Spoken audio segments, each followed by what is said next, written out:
Hi everyone. ரொம்ப ரொம்ப ஒரு முக்கியமான ஒரு பதிவு தான் இருக்கும். என்னன்னா, அதுக்கு முன்னாடி நம்ம சேனலை சப்ஸ்கிரைப் பண்ணாதான் பண்ணிடுங்க. அண்ட் ஆல்சோ வந்து பார்த்தீங்கன்னா இந்த வீடியோக்கு ஒரு லைக் போடுங்க. இந்த தமிழ்நாடு இன்ஜினியரிங் அட்மிஷன் மட்டும் இல்லை, இந்த டிப்ளமோவாக இருக்கட்டும், இல்லை பிஜி கோர்சஸ், யூஜி கோர்சஸ், ஏதோ ஒரு கோர்ஸ் இருக்கட்டும், மேனேஜ்மெண்ட் கோர்ஸ், எம்பிஏ எம்சிஏவாக இருக்கட்டும், டெக்னிக்கல் கோர்ஸ் எல்லாமே, எம்பிபிஎஸ், எந்த ஒரு பட்டப்படிப்பாக இருக்கட்டும், யூஜிசி கமிஷன், அதாவது யூனிவர்சிட்டி கிராண்ட் கமிஷன் ஒன்று இருக்கு.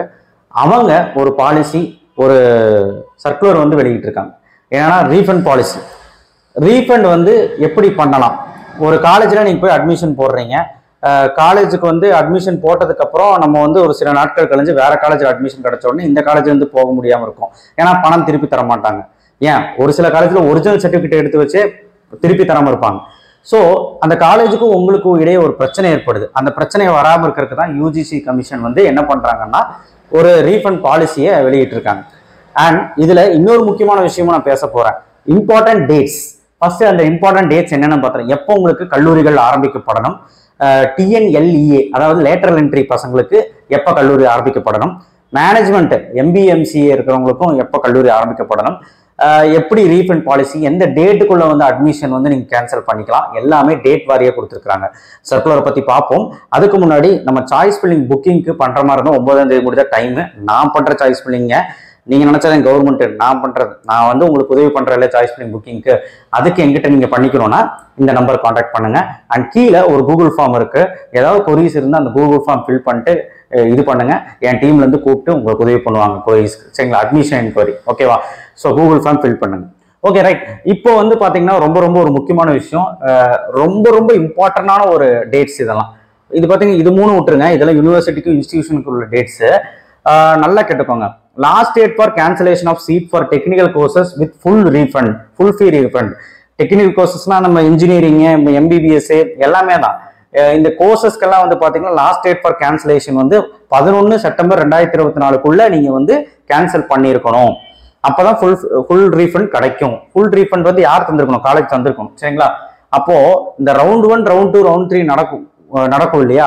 அப்போ ரவுண்ட் 1 முடிஞ்ச மாணவர்கள் விருப்பம் இல்லாதனால வேற ஏதாவது கல்லூரிக்கு போவாங்க, இல்லை வேற ஏதாவது ஆர்ட்ஸ் அண்ட் சயின்ஸ் போவாங்க, இல்லை எனக்கு வித்ட்ரா பண்ணி நான் வெளியே போய்க்கிறேன், இல்லை எக்கானமி வைஸ் நான் போரா இருக்கேன் அப்படின்னு நினைக்கிறவங்களுக்கு 11ஆம் தேதிக்குள்ள நீங்க சொல்லிட்டீங்க அப்படின்னா காலேஜ் வந்து உடனடியாக ரீஃபண்ட் பண்ணி தரணும், ஓகேவா? Last date up to which first year student can be admitted against vacancies. அதாவது நல்லா கேட்டுக்கோங்க, ஃபர்ஸ்ட் இயர் 15ஆம் தேதி செப்டம்பர் தான் ஃபர்ஸ்ட் இயர், அதுக்குள்ள ஃபர்ஸ்ட் இயர் ஸ்டார்ட் பண்ணணும்னு சொல்லியிருக்கிறாங்க. அதுக்குள்ள உங்களுக்கு சீட்டு வேண்டான்னா நீங்க என்ன பண்ணிக்கலாம்? நீங்க வந்து முறையிட்டு எடுத்துக்கலாம். கண்டிப்பா வந்து பாத்தீங்கன்னா நீங்க ரீஃபண்ட் கேட்டுக்கலாம். அதே மாதிரி காலேஜுக்கு ஒரு விஷயம் சொல்றாங்க, நீங்க அதுக்குள்ள அந்த வேகன்சியை நிரப்பிக்கலாம், தவிர அதுக்கப்புறம் புதுசா மாணவனை எடுக்கக்கூடாது அப்படிங்கிற மாதிரி சொல்றாங்க. So last date for commencement of classes for first year, first இயருக்கு எப்ப கிளாஸஸ் வைக்கணும், அதுக்கு முன்னாடி வைக்கணும் 15th செப்டம்பர் 2024 உங்க காலேஜ் எல்லாம் ஸ்டார்ட் பண்ணிருக்கணும்னு சொல்றாங்க. கிளாஸஸ் ஸ்டார்ட் பண்ணிருக்கணும் ஃபார் ஃபர்ஸ்ட் இயர் ஸ்டார்ட் பண்ணிருக்கணும்னு சொல்றாங்க. அதே மாதிரி லேட்டரல் என்ட்ரி பசங்களுக்கு, டைரக்ட் செகண்ட் இயர் பசங்களுக்கு 15ஆம் தேதி செப்டம்பர் 2024 கிளாஸஸ் ஸ்டார்ட் பண்ணிருக்குன்னு சொல்றாங்க. அப்ப ரவுண்ட் 1, ரவுண்ட் 2, ரவுண்ட் 3 வச்சாலும் சரி, இல்ல 2 ரவுண்ட் வச்சா எவ்வளவு ரவுண்ட் வச்சாலும் சரி, கவுன்சிலிங் செப்டம்பர் 10ஆம் தேதிக்குள்ள முடிஞ்சிரும்பா, சரிங்களா? அப்போ நம்ம ஜூலை லாஸ்ட் வீக் எதிர்பார்க்கிறோம் கவுன்சிலிங், சரிங்களா? சரி, இதெல்லாம் வந்து பாத்தீங்கன்னா வேற விஷயம். அந்த பிஜி கோர்சஸ்க்கு இப்போ நம்ம பார்க்கக்கூடிய விஷயம் என்னன்னா, இப்போ நம்ம ஃபுல் ரீஃபண்ட் பாலிசி, அந்த யூனிவர்சிட்டி கிராண்ட்ஸ் கமிஷன் வந்து ஒரு ஃபுல் ரீஃபண்ட் பாலிசி என்னன்னு ஒரு சர்க்குலர் அனுப்பியிருக்காங்க. அதை நான் என்னன்னு சொல்றேன். ஸோ கட்டாயமாக கல்லூரியில ஒரிஜினல் சர்டிபிகேட் யாருக்கும் வந்து பிடிச்சி வைக்கிறதுக்கு இல்லை வந்து தராம இருக்கணும், அதாவது தராம ஏதாவது பண்றாங்க அப்படின்னா கண்டிப்பா நீங்க கம்ப்ளைண்ட் கொடுத்துக்கலாம். கண்டிப்பா வந்து பாத்தீங்கன்னா கவர்மெண்ட் ஆஃப் சென்ட்ரல் கவர்மெண்ட்டே சொல்லி இருக்குது, நீங்க வந்து கண்டிப்பா பாருங்க, ministry of education government of இந்தியாவே சொல்லி இருக்குது, நீங்க வந்து கண்டிப்பா ரீஃபண்ட் பண்ணி தந்தே ஆகணும். அண்ட் ஆல்சோ வந்து பாத்தீங்கன்னா அந்த ஒரிஜினல் சர்டிபிகேட் பிடிக்கிறதுக்கு யாருக்கும் அதிகாரம் இல்லை, நீங்க ஒரிஜினல்ஸ் எல்லாம் திருப்பி வாங்கிக்கலாம். ஏன்னா ஒரு சில கல்லூரியில ஒரிஜினல்ஸ் எல்லாம் வாங்கி வச்சு இது பண்ணுவாங்க, தரமாட்டான்னு சொல்லுவாங்க. அதனாலதான் இங்க பாத்தீங்கன்னா கைட்லைன்ஸ் எல்லாம் கொடுத்துருக்காங்க. University grant commission receives many representation complaints from, இதனாலதான் வந்துச்சு. என்னன்னா நான் ரீஃபண்ட் பண்ணாதனாலையும் அந்த ஒரிஜினல் சர்டிபிகேட் திருப்பி தராதனாலையும் மெனி ஸ்டூடெண்ட்ஸ் அண்ட் பேரண்ட்ஸ் கிட்ட இருந்து கம்ப்ளைண்ட் வந்துச்சு. அதனாலதான் நாங்க யூஜிசி வந்து வருஷம் நாங்க வந்து ஒரு சர்க்குலர் வெளியிட்டு இந்த மாதிரி பண்றோங்கிறாங்க. ஸோ இது வந்து பாத்தீங்கன்னா ஒரு மீட்டிங் ஒன்று ஹெல்ப் பண்ணியிருக்காங்க, அதுல கைட்லைன்ஸ் கொடுத்துருக்காங்க. இதுல பாருங்க, notwithstanding anything contained in any guidelines, prospectus, notification schedule, a full refund of fees shall be made by the HESC on account of the cancellation of admission migration of students. அதாவது admission போட்ட பணத்தையும், அதாவது admission கட்டும்போது full ஃபீஸா இல்லை 1.5 லட்சமா இல்லை 1 லட்சமா எவ்வளோ ஃபீஸ்னாலும், இல்லை மைக்ரேஷன் அதாவது ஒரு காலேஜ் விட்டு இன்னொரு காலேஜ் போகணும்னு நினைக்கிறவங்களுக்கு அந்த சீட் கேன்சல் பண்ணிட்டு போகணும், அவங்களுக்கா இருந்தாலும் சரி, அப் டு 30 செப்டம்பருக்குள்ள 30 செப்டம்பருக்குள்ள நீங்க வந்து ரீஃபண்ட் தந்திருக்கணும்னு சொல்றாங்க. And with deduction not more than 1000. 30ஆம் தேதிக்குள்ள ரீஃபண்ட் தந்திருக்கணும். வேணும்னா 1000 ரூபாய் ப்ராசஸிங் ஃபீ வேணா பிடிச்சிக்கலாம்னு சொல்லிருக்காங்க. காலேஜுக்கு கொடுத்த கைட்லைன்ஸ் இது. And as a processing fee up to 31 October செப்டம்பர்ல இருந்து அக்டோபர் 31, 2024 ரீஃபண்ட் கொடுக்கணும் அப்படின்னு சொல்லியிருக்கிறாங்க. 1000 ரூபாய் வேணா ப்ராசஸிங் ஃபீ வேணா பிடிச்சிக்கலாம்னு சொல்றாங்க, தவிர உங்க பணத்தை ரிட்டர்ன் பண்ண சொல்லியிருக்கிறாங்க. நல்ல ஒரு இது. அதுக்கப்புறம் வந்து பாத்தீங்கன்னா இதுல பாருங்க ரொம்ப முக்கியம். For any admission schedule extending commencing beyond after 31 October 2024 அப்புறம் இந்த பிரச்சனை இருந்ததுன்னா the provisions contained in the UGC notification issued in October 2007 refund of fees non-retention of original certificate shall apply. அதாவது நல்லா கேட்டுக்கோங்க, 30ஆம் தேதி முடிதான் உங்களுக்கு டைம். அதாவது 30 செப்டம்பர் 2024 முடிதான் டைம் என்ன ரீஃபண்ட் வாங்குறதுக்கு. 31ஆம் தேதி முடி வந்து பாத்தீங்கன்னா காலேஜ் வந்து ரீஃபண்ட் பண்ணிருக்கணும். 1000 rupees வேணா ப்ராசஸிங் அவங்க பிடிப்பாங்க, அவ்வளவுதான். ஆனா இந்த ஒரிஜினல் சர்டிபிகேட் முதல் கொண்டு உங்களுக்கு திருப்பி தந்திருக்கணும்னு சொல்றாங்க 31ஆம் தேதிக்குள்ள, அக்டோபர் 31ஆம் தேதிக்குள்ள. இன்கேஸ் ஏதாவது 31ஆம் தேதிக்கு மேல நீங்க அப்பீல் பண்ணீங்கன்னா அது கிடைக்காது. காலேஜ் சொல்றதை நீங்க கேட்டாகும். அதுதான் வந்து அவங்க மென்ஷன் பண்றாங்க. And percentage of refund of fees, ஒரு 100% ஃபீஸும் உங்களுக்கு திருப்பி வேணும், ரீஃபண்ட் வேணும் அப்படின்னு நினைச்சீங்கன்னா 15 days or more before the formally. அதாவது இப்ப என்ன சொன்னாங்க, செப்டம்பர் 15 கிளாஸ், செப்டம்பர் 11ஆம் தேதி வந்து கேன்சலேஷன், சீட்டு வந்து கேன்சலேஷன் பண்ணிக்கலாம், 11ஆம் தேதிக்குள்ள கேன்சலேஷன் பண்ணிக்கலாம்னு சொல்லியிருக்காங்க.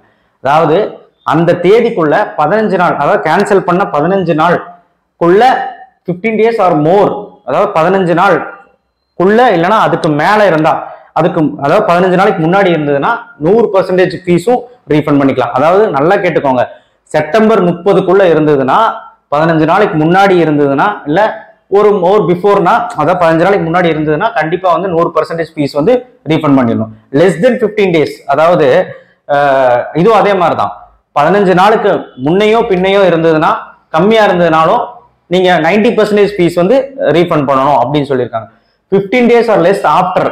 இப்போ ரீஃபண்ட் டேட் முடிஞ்சிருச்சு, ஆனா அதுக்கப்புறம் 30ஆம் தேதி, செப்டம்பர் 30ஆம் தேதிக்கு அப்புறம் 15 daysக்கு அப்புறம் லெஸ் ஆஃப்டர் 15 daysக்கு அப்புறம் இருந்ததுன்னா 80% ஃபீஸ் வந்து கன்செஷன் பண்ணிக்க, 80% ஃபீஸ் வந்து ரீஃபண்ட் பண்ணுவாங்க.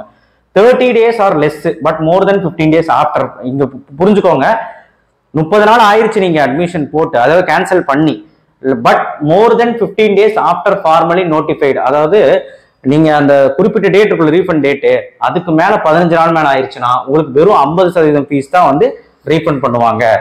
அப்புறம் 30 நாளுக்கு மேல ஆயிடுச்சுன்னா ரீஃபண்ட் பண்ண சொல்லி, அதாவது கேன்சல் பண்ணாம நீங்க 30 நாள் கழிஞ்சுதான் ரீஃபண்ட் பண்ண சொல்லி கேன்சல் பண்றீங்கன்னா 0% காசு திருப்பி கிடைக்காது. அதுதான் வந்து மென்ஷன் பண்ணியிருக்காங்க. நல்லா கேட்டுக்கோங்க, சென்ட் பண்றாங்க. ஸோ இதெல்லாம் கைட்லைன்ஸ் படிச்சு பாருங்க. இந்த பிடிஎஃப் நான் கீழே டிஸ்கிரிப்ஷன் பாக்ஸ்ல தரேன். ஸோ கண்டிப்பா உங்க ஒரிஜினல் சர்டிபிகேட்டா இருந்தாலும் சரி, இல்ல ரீஃபண்ட் இதா இருந்தாலும் சரி, கண்டிப்பா வந்து காலேஜ் வந்து கண்டிப்பா திருப்பி தரணுங்கிறதா யூஜிசியோட பாலிசியில இருக்கு. கண்டிப்பா வந்து பாத்தீங்கன்னா நீங்களும் இதை தெரிஞ்சு வச்சுக்கோங்க. இது தெரிஞ்சு வச்சு நீங்க கெத்தா போய் காலேஜில் போய் கேட்கலாம். அது என்ன, காலேஜ் வந்து ஃபீஸ் பிடிக்கிறது இல்லை வந்து 1000 ரூபாய்க்கு மேல ஒரு துளி கூட பிடிக்கக்கூடாதுன்னு தான் சொல்லியிருக்காங்க. அண்ட் ரெண்டாவது வந்து பாத்தீங்கன்னா சர்டிபிகேட்டும் ஒரிஜினல்ஸ் எல்லாம் பிடிச்சி வைக்கிறதுக்கு உங்களுக்கு உரிமை இல்லை, எந்த ஒரு விதத்திலையும் சரிங்களா. ஸோ அதனால அட்மிஷன் போட்டிருந்தீங்க அப்படின்னா அந்த அட்மிஷனை கேன்சல் பண்றதுக்கு உங்களுக்கு உரிமை இருக்கு. கவர்மெண்ட் வழியாவோ இல்லை அன்அஃபீஷியல் சொல்லக்கூடாது, மேனேஜ்மெண்ட் கோட்டா வழியும் போடுறது ஒரு அட்மிஷன் தான். ஆனா இங்க மென்ஷன் பண்ணல மேனேஜ்மெண்ட் கோட்டாவோ கவர்மெண்ட் கோட்டாவோ மென்ஷன் பண்ணல, அட்மிஷன் தான் மென்ஷன் பண்ணிருக்கு. ஸோ அட்மிஷனோட ரீஃபண்ட் நீங்க வந்து போய் கேட்கலாமான்னு கேட்டா கேட்டு பாருங்க, கண்டிப்பா கிடைக்க வாய்ப்பு இருக்கு. அதுதான். தேங்க்யூ. ஷேர் பண்ணுங்க, சப்ஸ்கிரைப் பண்ணுங்க, மறக்காம பெல் ஐகானை பிரஸ் பண்ணுங்க, சாய்ஸ் ஃபில்லிங் புக்கிங்க்கு கூப்பிடுங்க. தேங்க்யூ.